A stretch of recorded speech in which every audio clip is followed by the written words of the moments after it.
क्या हुआ बहू? सावित्री ने अपनी जगह पर बैठे बैठे अपनी बहू रितु की आवाज सुनकर पूछा। कुछ नहीं माँ, प्रकाश उनके बेटे ने अपने रूम से जवाब दे दिया। सावित्री चुप होकर बैठ गई। थोड़ी देर बाद अक्कू के रोने की आवाज सुनाई पड़ी। क्या हुआ बेटा? सावित्री पोते का रोना सुनकर व्याकुल होकर वहां आ गई जहां वो रो रहा था। अरे क्यों रो रहा है बेटा? क्या हो गया? लेकिन अक्कू बिना दादी की बात सुने रोता रहा। सावित्री ने देखा उसने अपने ऊपर सब्जी गिरा ली थी। अरे बेटा कोई बात नहीं, चुप हो जाओ। तब तक रितु आ गई।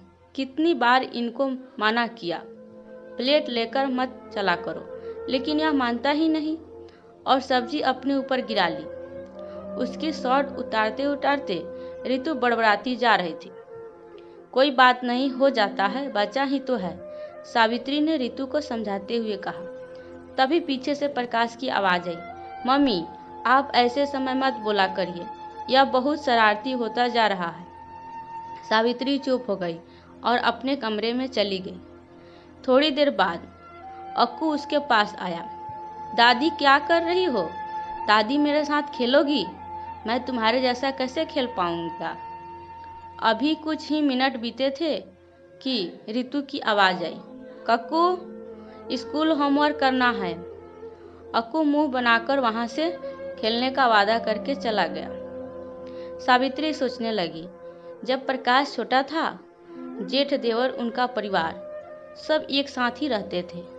प्रकाश को छोटे से बड़े होने तक कभी प्यार से कभी समझाया कर पढ़ाई के लिए प्रेरित किया, यहाँ तक कि छोटे छोटे काम जिससे बच्चे आत्मनिर्भर बने वह भी सिखाया। एक दिन रितु और प्रकाश मकान बनाने के विषय में बात कर रहे थे। सावित्री भी वहीं बैठी थी। उन्होंने कुछ बोलना चाहा, तभी रितु ने कहा, मम्मी आप नहीं जानती है, आजकल का डिजाइन बदल चुका है। सावित्री चुप हो गई। प्रकाश ने कहा, मम्मी अब सब बदल गया है। सावित्री चुप हो गई। इसी तरह अक्सर कोई बात हो जाती थी और सावित्री को चुप होना पड़ता। धीरे धीरे सावित्री ने अपने आप को अपने कमरे तक ही सीमित कर लिया था। सुबह उठती, स्नान ध्यान करती और फिर अपने कमरे में आ जाती। कभी गीता पढ़ती, अक्कू कभी आता तो उससे थोड़ी देर बात करती। टीवी देखती, उसमें भागवत भजन सुना करती थी। लेकिन कितनी देर, वह तो पिंजरे में बंद पक्षी की तरह हो गई थी जो पंख होते हुए उड़ नहीं सकती थी। पिंजरे में बंद पक्षी बोलता है तब उसको सब बड़े प्यार से सुनते हैं, लेकिन वह तो बोल भी नहीं सकती थी। उनका मन होता था मगर अपनी बात किससे करें। गर्मी की छुट्टियां शुरू हो गई थी। हमेशा रितु अक्कू को लेकर अपनी गीता दादी के पास देहरादून जाती थी, लेकिन इस बार वह नहीं जा पा रही थी। इसलिए गीता अपने बच्चों के साथ 2-4 दिन के लिए आई थी। सावित्री अपने कमरे में बैठी सब सुन रही थी। गीता थोड़ी देर बैठी, फिर बोली, रितु आंटी नहीं दिखाई पड़ रही है। रितु ने कहा, वह अपने कमरे में है। गीता उठी और सावित्री के कमरे में आई। आंटी प्रणाम। अरे गीता आओ बैठो। पास कुर्सी पड़ी कि इशारा किया बैठने के लिए। और सुनाइए कैसी हैं? मैं ठीक हूँ बेटा, बुढ़ापा तो है ही। सावित्री अपने मन की पीड़ा को छुपाते हुए बोली। तुम बताओ तुम कैसी हो? मैं ठीक हूँ आंटी, गीता ने उनसे बड़े ध्यान से देखते हुए उत्तर दिया। 2 दिन बीत गए थे। गीता ने रितु से पूछा, आंटी को कोई प्रॉब्लम है क्या? 2 साल पहले जब मैं आई थी तब तो बहुत हंसती बोलती थी, सबके बीच में आकर बैठती थी, लेकिन इस बार वो तो एकदम खामोश सी हो गई है। बीमार है क्या? गीता ने सावित्री के चुप्पी का रहस्य जानना चाहा। रितु ने कहा, नहीं दीदी, वह बीमार नहीं है, वह ठीक है और वह बोलती भी है। लेकिन रितु, मैं 2 दिन से आए हूँ, मैंने देखा कि वो एक बार भी मेरे पास खुद से आकर नहीं बैठी है और मैंने उनको अपने कमरे में भी बहुत कम निकलते देखा। गीता ने रितु की बात को न मानते हुए कहा, पता नहीं, पहले तो खूब बोलती थी, बीच बीच में हम लोग बात करते थे, उनमें भी अपनी राय देने लगती थी, और फिर अब तो बूढ़ी हो गई है।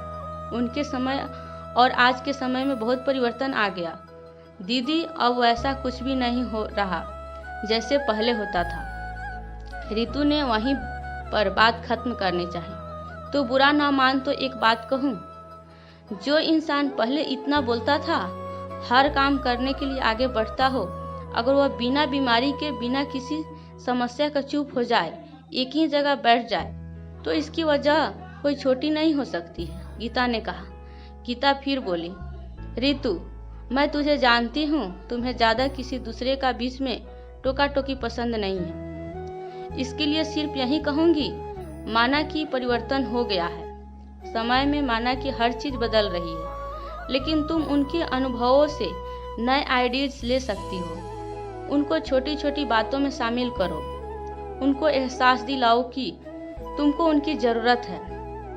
इस उम्र में इंसान जब कुछ नहीं कर पाता, तब किसी किसी को अपना जीवन व्यर्थ लगने लगता है। आंटी की खामोशी का यही कारण है।